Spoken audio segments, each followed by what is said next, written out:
Hello, welcome to Finance 101.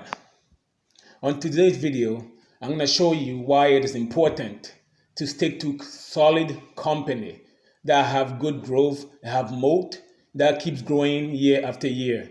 And also try your best to stay away from these penny stocks. Because the difference between these two is what can make you or break you. Okay, I consider Apple as a solid company. So let me show you why I say this. If you can see right here, I bought Apple on May 27. I only bought one share over there. And you come down here, also bought two shares at May 26. Okay, so let's go ahead and see how Apple have done so far, since I consider Apple as a solid company. So if you come down here, let's go into Apple.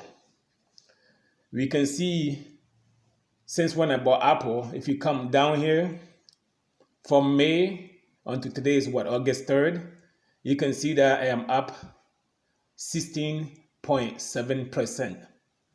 If you know anything about stocks, you can see that you will know that the industry is best if they are getting 14% year over year or even 10%. That's really, really good. If you consider inflation year over year and see what is going on these days, if you can get that amount. So that's the reason why I'm saying you should buy solid companies.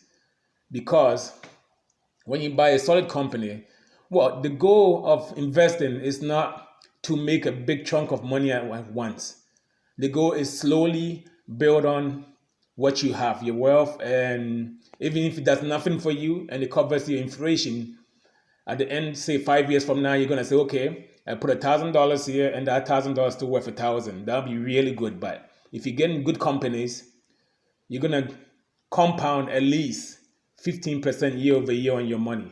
So right now, I only own 3 shares of Apple. And from May till now, where would you have put $400 and make $63 within what, in 3 months? Where would that happen? Nowhere else. That's why it's good to stick with the good companies. You can get lucky here and there and buy a penny stock, and we just say 2-3 days from now, the Wall Street bets can get in and run it up all the way to $100. But what are the chances of that happening? I bet that the chances of you losing your money is higher than making that kind of money. So investing is not a race. As long as you can put in something, say every month you put in $100 and buy the best companies, and you close your eyes, say 5-6 years from now, you'll be really in a good position if it's whatever you're saving for retirement or whatever it is. So this is the reason why you need to stick to the good companies. Bye for now, and I'll see you in the next video. Don't forget to subscribe, share the video. Peace.